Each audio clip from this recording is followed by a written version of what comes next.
what is the big game plan here? What's the bigger picture out here in terms of whether you want to move up the value chain? Will it only be about businesses of a certain turnover? Is there a threshold which qualifies small businesses, or are you going to be looking at broadening your base of the businesses that you address, including some of the mid-size and higher volume, higher revenue businesses as well?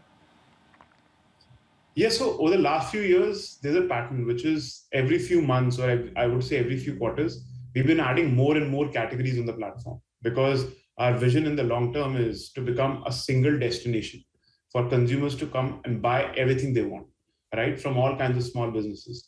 So when we started with fashion. Over time, we added all the categories in lifestyle, then electronics. Very, very recently, we also launched our grocery vertical, because that's a large share of the wallet spend of the kind of customers we serve. But eventually, we want to be one single platform that serves all of these categories for our customers. Vidit, Rosanna joining the conversation here, and I hear that story that you've had from starting with just a few categories to becoming an all-encompassing kind of meeting place for buyers, entrepreneurs and sellers. Do you then have ambitions to become what China would see as a sort of mega app, a type of Alibaba, where you can do all sorts, including things like banking and chat and everything else? Or are you going to stay strictly within the commerce space? Yeah, so we say our mission is to democratize internet commerce for everyone. And I think that is a guiding light to some extent. So if at some point in time we feel that the current infrastructure around, for example, as you said, financial services or something else is essentially becoming a barrier, we'll definitely get into it. But from a short to midterm perspective, I don't think we are going to focus on anything else apart from just making sure all kinds of small businesses are able to come to our platform, become successful. The entire Indian population is able to come here, find the products they want at the prices they expect, right? So I think that's our mid to short-term goal. But in the long run, we want to build the entire commerce ecosystem that all of these players require to essentially become successful.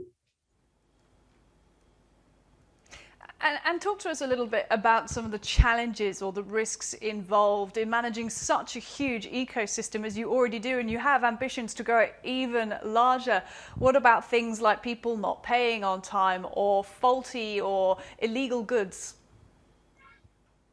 Yeah, and that's where technology comes in, right? So we have been very aggressively over the past few years, like ramping up our R&D team, which is tech product design, scaling up and building a lot of tools for people to, for example, decide how to price a product, decide what to manufacture, even control fraud, like where people try to misuse the platform and do stuff. So we've been investing very aggressively behind this, and we want to get even more aggressive.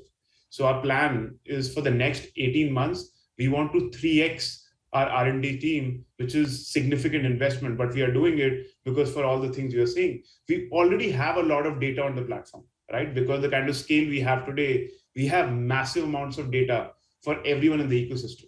Now, how do we build technology that leverages that data to make the right decision at all points in time so that we can keep delivering great experience as we keep scaling is our biggest priority. So we will keep investing behind this. And I think the answer to this is simple, which is technology.